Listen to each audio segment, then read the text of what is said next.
സ്തോത്രം.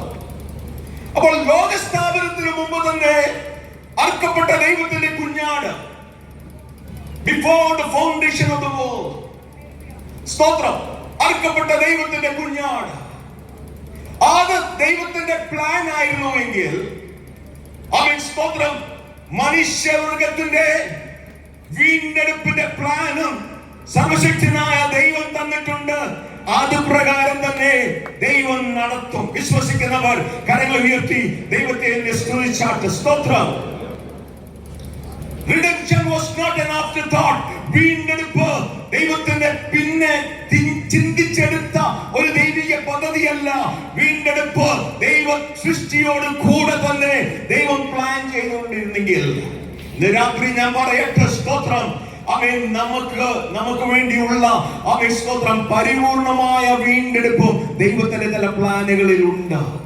1 കൊരിന്ത്യർ 15-ാം അധ്യായം അതിന്റെ 50-ാം വാക്യം, സ്തോത്രം, വായിച്ചാട്ടെ.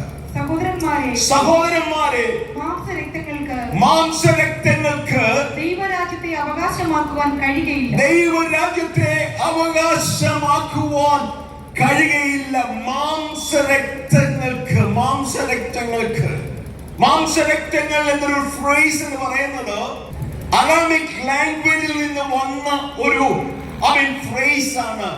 ഈ ഗ്രീക്കിൽ ന്യൂ ടെസ്റ്റ്മെന്റിൽ അവര് കടം വാങ്ങി എഴുതിയിരിക്കുന്നു. മാംസരക്തം എന്ന് പറയുമ്പോൾ തന്നെ ആദ്യമേ നമ്മുടെ മനസ്സിൽ വരുന്നത് എന്താ? കർത്താവായ യേശുക്രിസ്തു ഒരിക്കൽ ശിഷ്യന്മാരോട് ചോദിച്ചു, ഞാൻ ആരാ? സ്തോത്രം.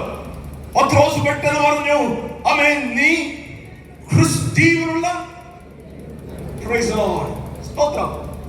അത് കഴിഞ്ഞപ്പോൾ കർത്താവ് പറഞ്ഞു, ഇത് നിനക്ക് വെളിപ്പെടുത്തിയത് മാംസരക്തമല്ല. സ്തോത്രം. Praise the Lord.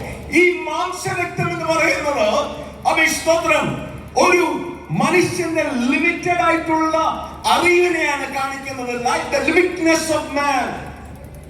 നമ്മൾ എത്ര വലിയ പഠിത്തമുണ്ട് എങ്കിലും, എത്ര വലിയ സ്വത്തുണ്ട് എങ്കിലും, എന്തൊക്കെ ജീവിതത്തിൽ നേടിയെടുത്താലും, ഒരു കാര്യം ഞാൻ പറയാം, സ്തോത്രം, നമ്മുടെ സകലവും ലിമിറ്റഡാ. സകലത്തും ലിമിറ്റഡാ.